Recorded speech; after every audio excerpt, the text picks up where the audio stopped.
Hi guys, this is James from Kuma Promotions, and I'd like to welcome to our little corner of the internet a band I've played with on a regular basis, and I always look forward to playing with and watching them, prog metalers Ariandel. How are you guys doing today? You good? We are super. Well, I'm super. How are the other two? But very happy considering you got a name right. That's been the bonus of the week. Yeah, that's it. It's the good luck we've got. Does it happen quite frequently that your name gets mispronounced then? I think in the three, what did we? Well, we celebrated 4 years this year, didn't we? Recently, but in the 4 years, I think about 4 promoters have got it right. But that's fine. It's just a running joke now. Ariandella, go with that instead. I've started to take a note of every name that we've been called that isn't our actual band name. I've got a Word document just filled with them. Let's start with some questions that we can probably only ask, currently. But for now, at least, it looks like we may have some sort of light at the end of the tunnel of our lockdown woes and that kind of thing. How excited are you guys for playing live again, basically? It's just weird. Like, it's just so bizarre. I mean, we were already, our 2020 when it started was set to look absolutely ferociously good. And then to watch it all sort of burn, it's sort of like, I don't know. I can't even describe it. It's like cooking something on your stove and still turning the stove off, but it just achieving nothing. And it just all just burning. But yeah, the actual question, yeah.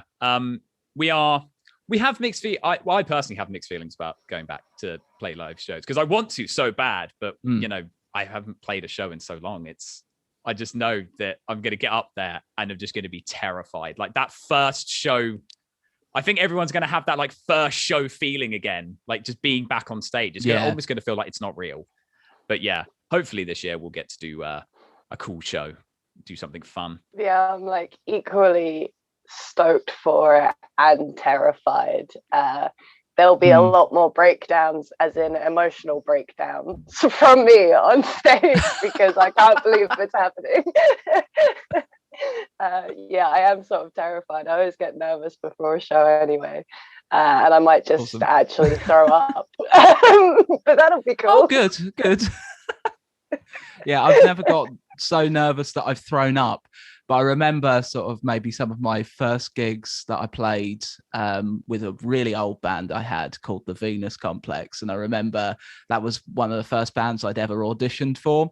And I remember just putting my foot on the monitor at the beginning of the first song, because I just quite frequently do that just because it helps my breathing and get notes out and stuff like that. And my foot was just making this monitor tremble, and I just had to take it off because I was like, oh shit, what's going on? You gotta have a power stance. Yeah. The powerful, trembly power stance that was. No, on our first gig back, I think I might just cry. Like mid-set or after, or maybe even before, I don't know, while setting up. But I was thinking about this, like, I think last night, it's like to be in like a small, sweaty venue watching a band, and it just feels alien to me now. So when we're back on stage again, yeah, that almost feels like, I don't know, really surreal to me at this stage, because we've been out, I think about a year and 2 months we've not been on a stage now. And yeah, it's been a long time. Very early January was our last show. Right. In the sense that, when we get back on stage, it probably will feel like that very first gig moment all over again. But I think I'll be so excited for it. And hopefully when things start up again, everyone would have been so deprived of gigs that they're all just going nuts or something. I don't know. But really excited for it.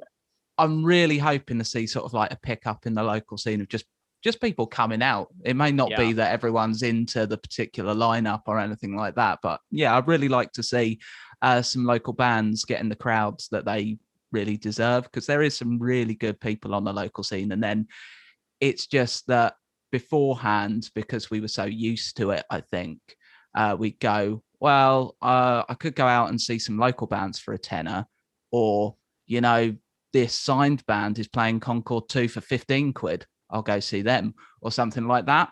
But now we realize, well, actually, maybe we should make the most of being out of the house. Yeah, it's like as I know, we're all getting on a bit now. Let's not lie, we're all old. I've got nieces. Some that older are like, than others. I mean, like even my youngest like nieces and nephews are getting to ages now, which is just unacceptable. But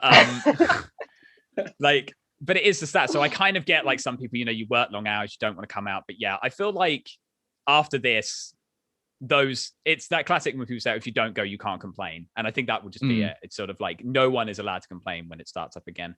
Saying that, I mean, about March time 2020, when we saw off our friends kicking graves, that show was packed out. And it really did feel like things were starting to pick up in shows and stuff again. And people were starting to come out because, there was that little community growing again. Do you think that might have been because people realised with Kicking Graves, because that was their last ever show, wasn't it? It was their last ever show, yeah. And I agree. I think Kicking Graves were an absolutely great band. I'm so glad that they released something before they actually closed their doors. Yeah, absolutely. Do you think that was maybe because people were like, this is their last show, and actually Kicking Graves are damn good. Maybe we'll show out and see them. Yeah, I think it's both. I think people have always, I've always said this, that like, we've played a ton of shows with them. Like we absolutely adore like Joe and Lewis and Dwayne, but not Dwayne, sorry, Dwight. I don't know why I said Dwight. I wasn't going to correct you. Yeah, that's fine. Sorry, It's been a long day. Say those three names again. Jesus, Liam, and Dimitri, right? Those are the three guys, right? In my defense, I've been up since 4 a.m. They were just such amazing guys and such amazing band. We had no right being on shows higher than them. I've always felt that. Like they should all, but they were always like openers and that. But they've always had a good turnout, I think. But yeah, I think it was a mixture of a good turnout because it's their last show. It's at a venue that people like, and it's Kicking Graves. As we've kind of got onto just, unfortunately, a local band that's no longer part of the scene, are there any bands that you guys generally are really excited to see when things open back up? Any venues that you really want to play? Or in fact, it's been closed down now for so long. Are there any signed bands that you guys are really looking forward to seeing when everything opens back up? It's going to be like a kid in a sweet shop, really, when it all kicks off again, isn't it? It's just going to be like, you're going to be so spoiled for choice because people are just going to go mad. To sort of go through the listing. Local bands that we'd like to, you say play with? Either see or play with. See or play. I mean, just all of the, mainly all of the ones that we used to play with. Again, obviously, your very own Kesagake, obviously our mates in Dead Letter, who were always an amazing show. Oh, yeah. Yeah, like Derelict Dream. We haven't played a show with them in like what feels like a million years, and we'd love to do that again. Tribe of Ghosts. I'm pretty sure Confronted are still together. I know that Rags is working on something new. So, but yeah, I'd like to play with them again. Basically, just any band that will have us in the venue as a punter or as a band playing. I'd like to say there's loads of new bands that we'd like to play with as well that we haven't, or we've only played with like once that we'd like to do again. Venues, again, all of them.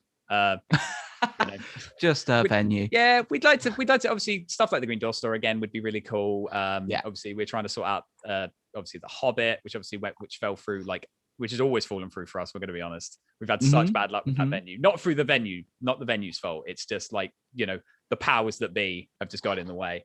Well, maybe one day Kuma will announce a show in the Hobbit again. Maybe they might do. We very cryptic hint there. I go drinking there. Well, I did go drinking there very regularly, so it's like my local, I guess. Yeah. So that's good. And bands that I'd like to see. Again, there's just too many. Just all Vola, Voyager. I'd love to see both of those. All of the bands that were announced for Radar Fest that I was super stoked to see, and then it got cancelled and rescheduled, and hopefully we'll get either rescheduled for next year or we'll get to go ahead this year. Yeah, kind of same thing. Just any possible gig that's either we can play or I could just be at and admire and absorb the atmosphere would be great. I was particularly really looking forward to the Guts, but unfortunately they're not around anymore, which is really sad. But I've not seen them live, and I'm gutted about that because I've heard such good things. It's insane. It's such a ridiculous performance. I love it. Just proper high octane. But anyone. There's so many bands around of such a good caliber that I would just love to be at. even outside of like the genre that we play in, like Harker have just released a new single and they're incredible. Yakul, they're fantastic as well. Just anything. It was such a big part of my life to then not have it. As soon as there's an opportunity, I'll be grabbing at all of them. I'd quite like to see signed bands wise Sleep Token, because I think I've bought 3 separate tickets to try and see them. And They are brilliant live. They're great. They're really good band. They've sort of become your new Periphery. I remember for years before you went to see them, like you just every time you tried to book a ticket for them, it just fell through, and then eventually went. So maybe you need to buy me a ticket, and then you get to go. Yeah, there we go. Just to prove to myself it's not cursed. That would be well, they're one of those cryptic kind of bands. Maybe there is some force they're putting out into the universe. Yeah. What black magics have you guys dabbled in? How can I get in on this? I think, to be honest, if you're picky about who you want to see when you can see things again, you're really doing it wrong. At this stage, everyone should just be throwing themselves at any gig that's available. Yeah, but you can have like genre of music or anything. Oh, okay. Well, I expect to see you at like, I don't know, like Brighton's Wednesday reggae nights then. I'll be there, mate, at the front. Fantasy probably will be. So, yeah. Billie Eilish. You got Billie Eilish. Yeah. But 2 bands that I actually want to see when we can get back on things is Yellow Lace, because I only saw them once in 42. Not that long ago, I don't think. If they're still going, that is. And Fighting Colours as well. I really want to see them again. Shout out to our Kings. I know someone I'm really looking forward to that we played with once, but I'd just go see them because not only do I think they're one of the best local bands, I think they're just one of the best live bands I've seen, full stop, and that's Seething Akira. Really looking forward to seeing them. Yeah, man, those guys are great. I love them. I remember a particular show. They did it at Bar 42, and there was a competition to win like a signed T-shirt from them if you go the most mental. And this little lady's got that T-shirt. But yeah, every one of their shows is just fantastic. I think they're brilliant people. They're so funny. Their music's amazing. Any opportunity I can get to talk about these guys, I will, right? As I did in the last live stream we did as well. So, signed bands, as everything unfolds, are now signed. And they've got a new album coming soon. I can't wait to see them again. Yeah, that is like, I think that's the one band that I definitely like have to see as soon as I can. Other than that, is like I said, just throw myself at gigs and I'm not going to moan. It's just a bad time to remind you that we were meant to play a show with them last year. All right. Well, instead of creating an air of depression around thinking of what could be, sorry, viewers of Promotions. Oh no. They're my questions. Let's be positive about things. So, cat's out of the bag. There's a new song out from you guys, which I've heard on good authority is a really good song to cover on the kazoo. It's called The Inciter. I thought you were about to be like, I've heard it on good authority. That it's good. I haven't heard it. It was sort of like, no. On good authority. I left their announcement stream as soon as it came on, but no, I'm joking. First things first, how did you guys get this put together? Did you squirrel away some time in between lockdowns, or did you do it all remotely? No, James. No, that's not what happened. So we wrote the Inciter. If you want to sort of join this in with a question of like the writing process as a whole and the thing behind it. So we wrote this sort of late 2018, early 2019, and we were all in very negative headspaces and very bad. Bad is a fine word for it. Bad places in terms of personal lives and stuff, which luckily I feel like never spills into the band, but you know, it was definitely influencing how we were writing, and we were just like, let's just write something stupidly heavy and thing. And also our mate Luke Bateman's birthday was coming up, and we wanted a good hard-hitting song to play because we were just feeling it. So we spent it came in and out of the set, I think, in 2019. I don't think we played it consecutively because we played a few shows where it didn't feel right to play it. And, you know, because we played a couple of like rock shows, if you will. which was sort of like, we, just heavy chug riffs and shouty vocals, we just weren't going to fly. And then at the end of 2019, we popped into the studio with Russell Plowman of Soundbite Studios and the old drummer from Bleed Again, who was an absolute saint to work with. He recorded the drums and the vocals, and we recorded guitars and bass at mine, and then sent him the stuff, and he worked on it. And then we got into the early part of 2020, and we had plans to release this track with a cat, not with a cat, just saw the cat. But we had plans to release it in 2020 all the way through the year. But just stuff aside from the obvious thing getting in the way, we tried to make plans for a video, and we just couldn't find anything that we were happy with. And we finally got to December, and we realized, right, we really need to start getting on this. And we got the video all planned out, and we were literally days away from going down to record it. And then we went into another lockdown, and we've been here ever since. So we then had to make decisions like, well, we've had this for a year now. We've had the master since February 2020. It's time really now. We'll do the video later. Let's just get this out here. Because, because we spent, obviously, we don't need to tell you, we did nothing last year. Like we just sort of went into hibernation for a bit, because what could we do? But that was, so no, we did not squirrel away in lockdown. We just we just let time slip away and didn't release it. Yeah. Are you guys going to like revisit the video, or is it something that you've decided kind of like, we'll just move on to a next song for a video thing? Or no, well, the next thing we want to work on, obviously we'll get into later, I'm sure, is the next EP, which we've written, and we're just sort of now just toiling away and just changing little bits, and mainly it's vocally. But no, we are still going to make the video. Like once we get the all clear from the government to basically be able to go down and stand in the same room together without being tasered and beaten by the police. Sorry, that's not actually going to happen. Like we're going to make it. It's just like, because bands have done it in the past, both signed and unsigned, where they've released a song and then the videos come a little later.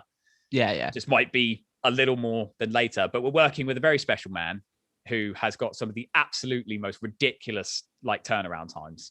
Like, it's obscene. It's Matty Green, by the way. Who's also probably edited this video. He's probably edited this video. He's edited me. He's edited Liam and Phoebe. You mentioned Russell as well. And I know, obviously, you didn't record with Russell on your previous EP. Did he sort of like bring anything out of you guys that you weren't expecting, or help you develop the songs a little more? Or was it just a matter of just record it, and I'll make it sound good? I'll let the guys chime in on this as well. This is from my perspective, because obviously I obviously did vocals with him as well. It was obviously very different from, as you say, making the first EP, because the first EP was obviously, it was our first ever proper recording. And even though obviously I've been doing bands for like far too long, that was the first time I'd ever been in a studio with an actual person. But no, Russell was cool. He was very patient with us because we're atrocious in the studio. But particularly me, like vocals took a very long time. He was very cool. I'd say that he didn't give many ideas, but that wasn't because he didn't have any. It didn't feel like it needed any at the time. I think is sort of thing. I imagine if we were to make like I've just knocked someone off my desk. I imagine if we were to make an EP with him or an album, it would be very different, and he would give more suggestions and definitely step up more in a producer way. But the suggestions he gave were definitely good, and he really, I think, brought the best out of us when and where he could, which again is what you want when you work with somebody. I don't have tons to say on it because unfortunately, due to like work schedules, I couldn't go along when these guys recorded. So I was tracking in James's living room with him. But from that external perspective, where I didn't have that like more intimate recording relationship with him, he was great. He was just very conscious of what we wanted. I think it's one of those tracks where we had quite a clear idea of where we wanted to go with it, so didn't necessarily lend for other people's input on it necessarily, but I get what you mean. I had a great time with him. I think he did a brilliant job. It was nice working with someone that he's a drummer himself and was in a metal band, so he kind of there are a couple of times that, like, I don't know, if I get like stuck or something, he can actually offer a decent suggestion, and he certainly did. Only for like a few, like minor tweaks, but yeah, it does make a difference, at least from my perspective, when the guy that's recording you kind of knows what you're trying to go for as well, rather than just sort of being like, oh, that's a drummer and he's trying, bless him. Yeah, he was really great with us.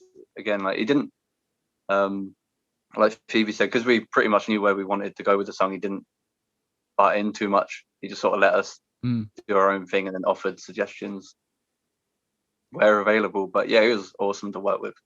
Awesome. Cool. Let's go into the song in a bit more detail now. I know for the last EP, Burden's Pale, which is great and people should check it out, all the lyric writing was done by Phoebe. Who wrote the lyrics for The Inciter? James gonna kill me. Oh dear. I heard it was all lying. Phoebe. No, no, it wasn't Phoebe that told me, but I thought it was. I just want to be the star. Never gonna be the star. Me. These guys are robots. I engineered them. The rest is me. No. Okay. So but anyway, it was a collaborative process on the previous album. Yeah. So first, just to clear that up, it was like basically, I'll put it into the best perspective, which is Phoebe wrote all of the lyrics. If you listen to the EP and you go, "Oh, that lyric was good," then Phoebe wrote it. If you thought that was kind of crap, then it was me. But yeah, this one was not a unanimous opinion. I mean, everyone bangs on Tengu, and that was like all you, I think, bar like one like section from me. I mean, everyone's got to be inspired from something. This is you really want to do this right now. This is the best part. This is the bit that solved me. But yeah, this one was only me, I think. Yeah, because I think at the time Phoebe just didn't have the time to give me any. I mean, it's the same with anything when I write for the band. I send it to the guys and I'm like, "Do you like this?" And then they go yes, or they go no, it sucks. And this was very much, it was thing. The vocals have been for a fair few tweaks, but it was me. Yeah. What's the kind of like meaning behind the song, and what were you trying to convey with it? So it was kind of a weird one. Again, it was just sort of like we were just very angsty and very just annoyed and pissed off at everything that was sort of coming into contact with us, particularly me anyway. I was in a really bad way. But I guess the kind of songs, the message behind it, if you want to call it that, or the meaning, I guess it's just about like, there are many people who I feel, it isn't a dig at anybody because it happens to all of us. It happens, we wrote it because it is about us. And it's that kind of idea. If you get very much stuck in that idea of like, I hate my life, I don't like where I'm doing, I don't, but I'm waiting for that moment to suddenly show up where all of a sudden everything's going to change. It's going to be good. And unfortunately, as much as that would be good if it did happen, it doesn't. Yeah. And you do have to make that change yourself, which is something that we had to do when we had to sort of take that moment to step back and go, okay, yeah, we're not happy with who we are. So let's try to make those small changes to be a thing. It's just, I guess, it's just a very angry song at ourselves on this idea that we were sort of just going in circles because we didn't like what we were doing with ourselves, but we weren't doing anything active to change it. And that's kind of a thing. The kind of vocals, I guess, is the way I kind of scripted it by accident and then realized afterwards is sort of all the screams in it are kind of from that perspective of, saying like, you're not changing anything and it is your fault. And then the kind of clean vocals being that kind of call out to be, that thing to come in my life and that'll change it. And then and then it just becomes a thing. And it's the thing, it's not in camera, but the thing is there. But yeah, that's just it. It's, if you want change in your life, you've got to actively make it. And if you don't, then it's you're the only one that can be blamed. Cool. No, that's interesting sort of like dynamic that you've got, and that you've kind of like conveyed the different emotions with. That's one of the great things about metal, is that it's not all just clean singing. Sometimes it's growling, sometimes it's yelling, sometimes it's screeching, which does give you, certainly in the realm of anger and loss and frustration. Yeah. It just gives you so many more vocal tools to convey that message, as opposed to, I know pop music does do it, but sometimes you need your kind of outstanding vocalists, and you may disagree with me, but I think people like Christina Aguilera that really get that rasp in their voice. Yeah, definitely. That if they're like upset, you can tell they're upset, that kind of thing. So yeah, really cool to learn about that. Cheers, man. Yeah, it's there's a similar thing. Again, disagree with me if you want. There's obviously a band called the 1975. I mean, I don't have to tell you who they are, obviously. But on their third album, they have a song called I Like America and America Likes Me. And on the album, it's very auto-tuney. And it's obviously the whole song is obviously kind of just talking about like modern day culture. That's what the whole album's about, really. But like live, he's still got the auto-tune on, but he's basically just shouting the entire thing. And it adds that like whole level of like seeing that frustration that he's trying to convey that you just sort of don't get on the actual album, because obviously it's all tightened up and cleaned up in the production. But yeah, it's good to convey emotions. Feel your feelings. Yeah, I think good stuff.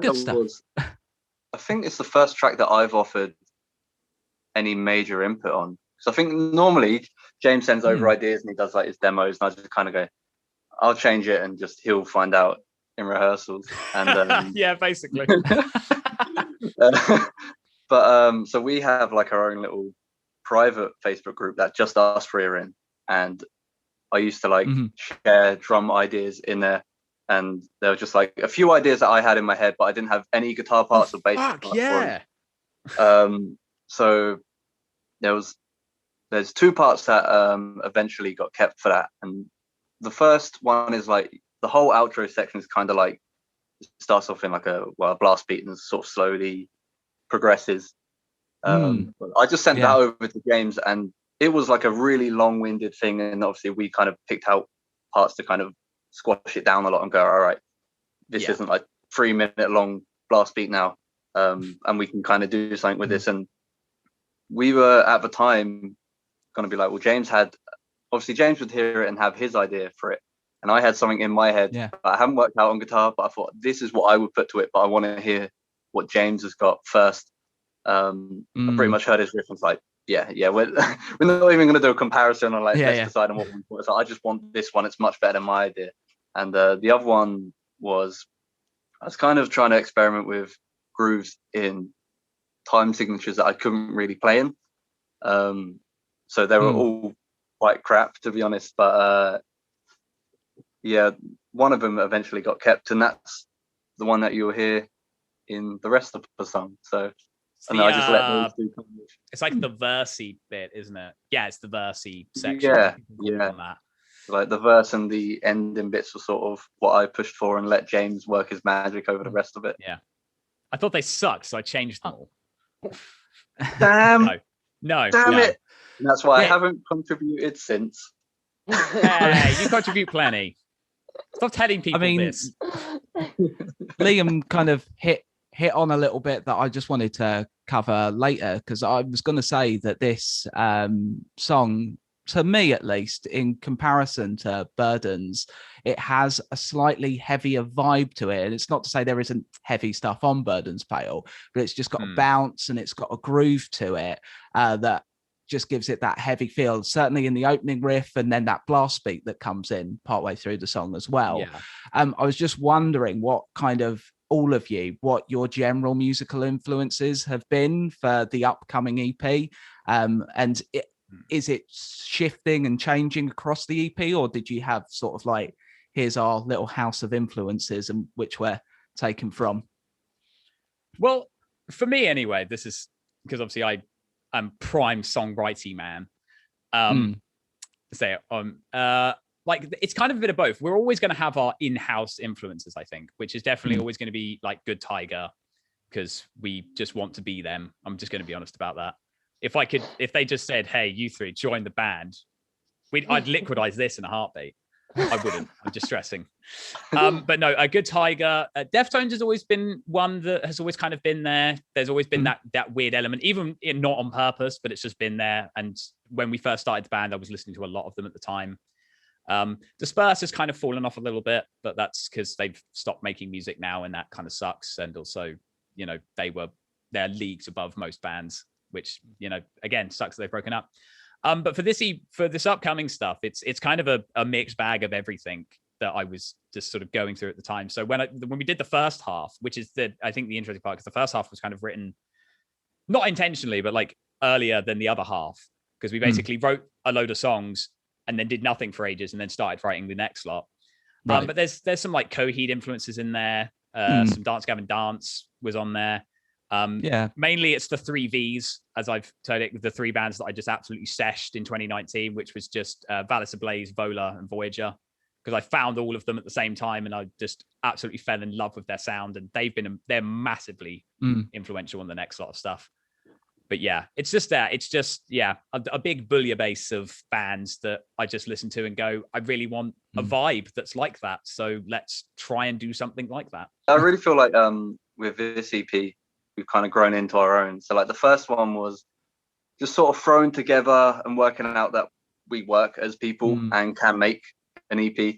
But this one sort of feels like we've really found our feet. We kind of know where we want to go with it now. We're not just making songs for we think they're okay. It's like, right, we have like a real stronger idea for this EP than the last one. And this one's been much more of us three trying to write it, whereas before it was sort of like, at least from my point, I kind of go, James, you're the writer, you're good at it, you can come up with stuff and I'll just follow. Whereas this time it's sort of, it feels like we're actually going to try and help James write stuff rather than just force him to do all the work. And, I mean, it's defendable though, because like if you have to remember that like Burden's Pale was written effectively in 12 weeks because we needed a set when we started the band within 12 weeks.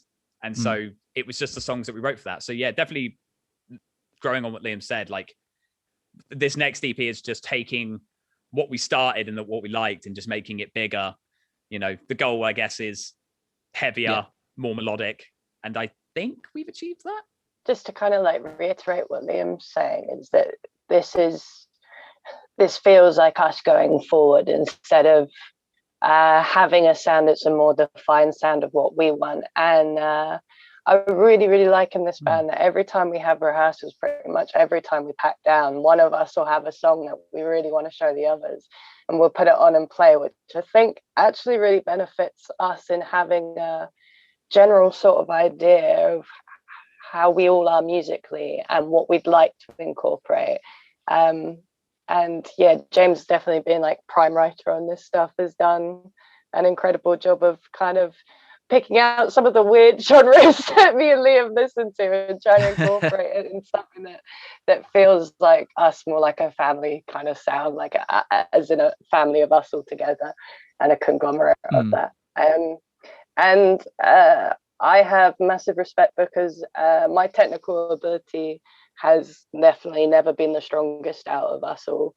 And so these guys' patience with me and understanding of where I am and writing stuff that pushes me further, but doesn't push me so hard I'm completely lost and feel outside of it all, is a very nice process to be part of. And it feels very, what's the word I'm looking for? Oh, what's the word? I just appreciate it a lot. Yeah, but you've got to get good somehow. Oh, that sounds really good. Yeah. Yeah, this is us now focused and ready, and we've grown as people, so the music has grown with us. Absolutely awesome. I'm excited to hear the rest of the EP. Really sounding good. So I'm gonna ask maybe a bit of a contentious question now. So where does the Inciter rank in your all-time favorite Ariandel songs? Right down or is the bottom. It sucks. Yeah, don't even like awful. It. Get it in the bin. Yeah. Or is there one on the EP that you guys just want to highlight now and maybe sort of like go, well, this one's actually my favorite and it's coming soon?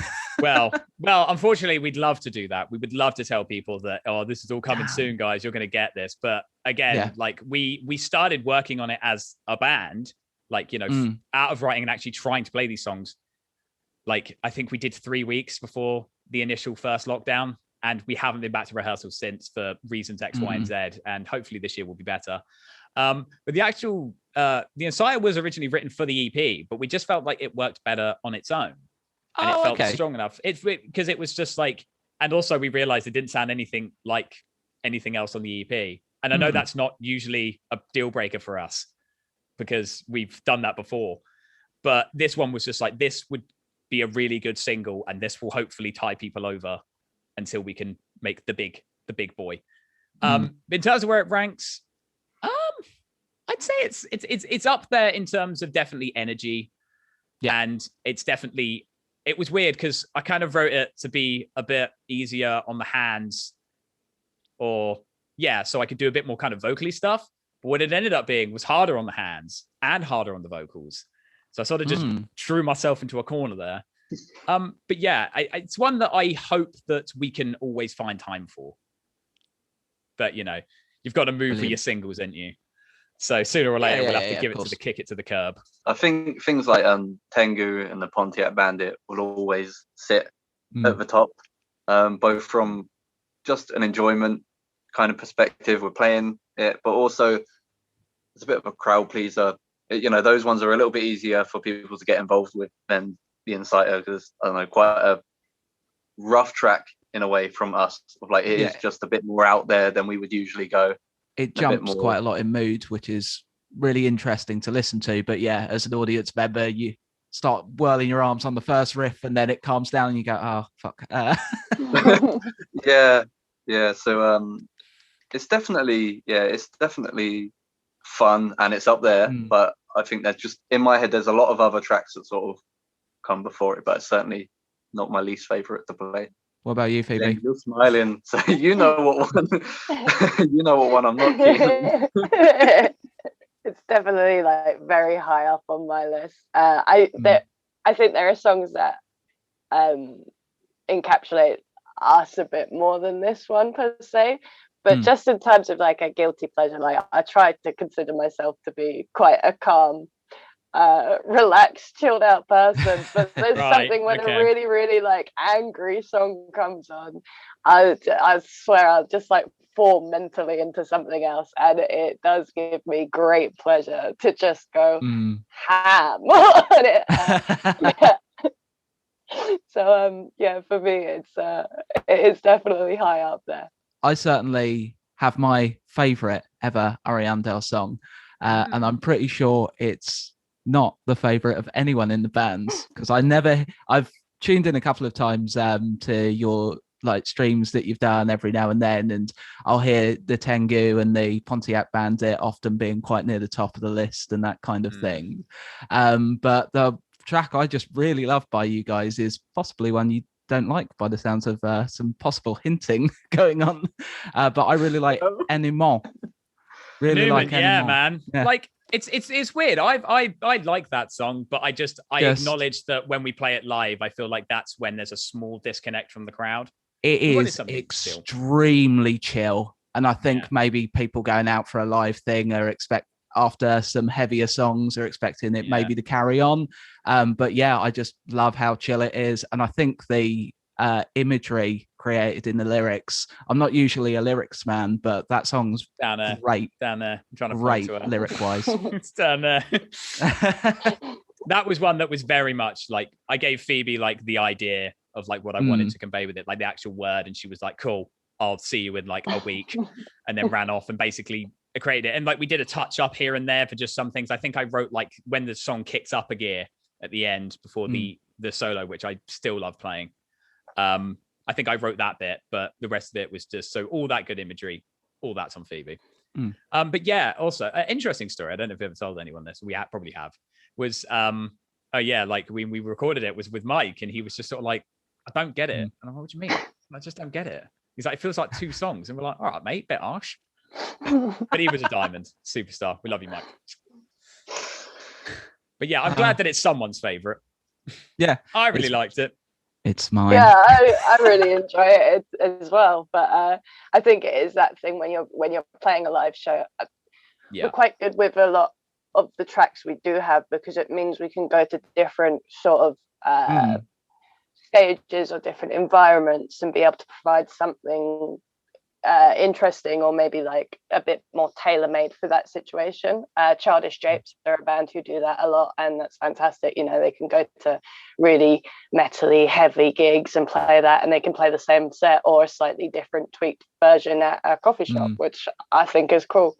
And I do really, really enjoy that song. But yeah, sometimes when you're at a gig, it's not necessarily what that specific demographic really want. Yeah, it's like people come to shows to spin kick people. Okay, they don't come to shows to cry and get in their feels. I think it's one of these things where, like, you know, because not that anyone ever calls into the question of our progressiveness or anything like that, but like I feel that's what makes us progressive, is the fact that we'll play like 4 heavy songs in a row and then just be like, yeah, chill vibes, having a good time. I actually had a question around your progressiveness, which is because for a progressive metal band, generally speaking, your songs are quite short.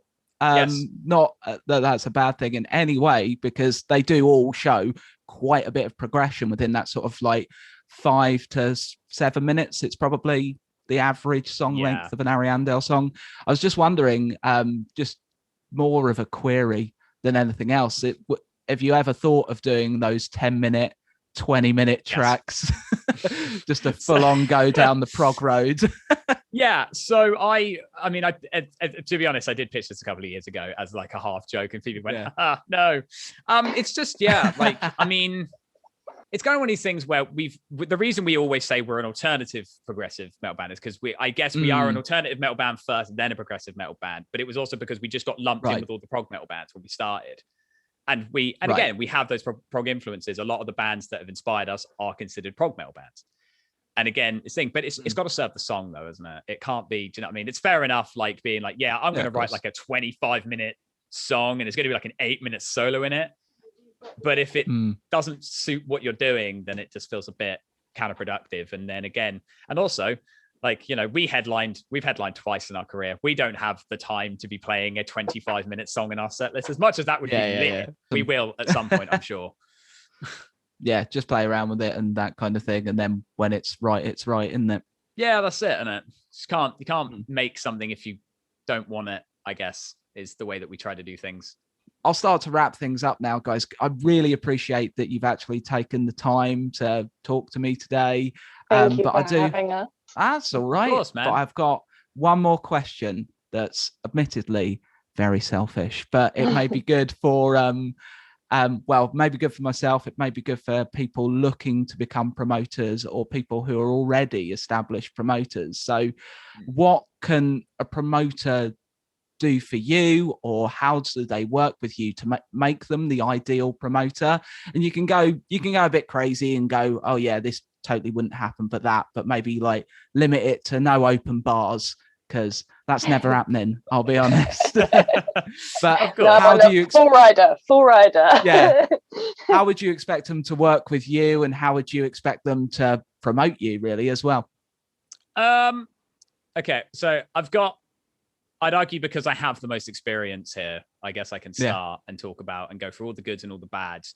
The main one, I think, is just to be a great communicator, I think, is mainly. But that's not just through sending the emails when you need to. It's also talking at shows. Obviously not in this band, and no promoter that we've ever worked with here, but in my old projects and stuff like that, and since, you know, back in like 2012 and 2014 and stuff like that, the amount of shows that I played where I spoke to the promoter in an email, but I didn't say a word to him at the show. Like, they never came up and spoke to the bands, or maybe they said like a quick hello at the beginning, but there was no engagement between them. It was just, oh, you're the guy that hired you. It's basically like, you know, I've hired you. That's it. That's the end of this transaction now. Yeah. And I think just I guess just honesty, just being, as again, just good communication, just being upfront, you know, about stuff. You know, if shit's going down the pan, don't like hide it from bands. Again, another thing that I've seen where it was like not finding out the show is cancelled until the day, which can sometimes does happen. It does happen. But then there are some times where it turns out they've known for a while that the gig wasn't going to happen, but just decided not to say anything for reasons that are unknown, because nothing's happening. So you're not gaining anything from this. Full riders, £1 million in my pocket. Full rider. No. But no, again, just, and obviously, I guess you had to do your best to pay the bands, which again is going to be a weird conversation to have when shows do open, because again, a lot of venues are going to be struggling when they first open, and which just rounds back to good communication, making sure the bands know what they're getting, what you're getting out of it, and making sure everyone's happy and no one's sulking, because that's lame. Yeah, I'd say the same thing. Communication is such a massive deal, and just being friendly. I think we've had really good experiences with all our promoters that we've been with, and it's nice. We've got I'd say we're less of a business sort of orientated band, and more we're doing this because we enjoy doing it. And if we get stuff from it, that's awesome as well. So then every time we come into contact with someone else in the business, whatever background it is or whatever part of it, it's always lovely just to have a laugh with those people and be involved and be friendly and just being lovely people. Openly communicate with us, and again, the rider. All right, okay, I'm getting the message of Ryder. It's not hard. Just get me a cow. That's all I've asked for. No, I don't really have that great of an understanding of promoters' role, so I can't really add anything to what James and Phoebe said. Again, as long as you're actually promoting us and letting us know what's going on, I can't ask for much more than that, really. Awesome. Cool. Well, thank you so much for your time today, guys. Just to the people watching at home, it's a reminder that Ariandel's new single, The Inciter, is out now and available on all streaming platforms, as well as their previous EP, Burden's Pale, which is a very good EP, I may say so, which was written lyrically by James and Phoebe, not just Phoebe. She can take that credit if she wants. I mean, it's fine. But I'm sure I speak for all of us when I say thank you so much for watching, and we'll see you next time. Bye-bye. Thank you, guys. Bye. Welcome to the king. Devil's never died away. No progression without momentum. And I find it out.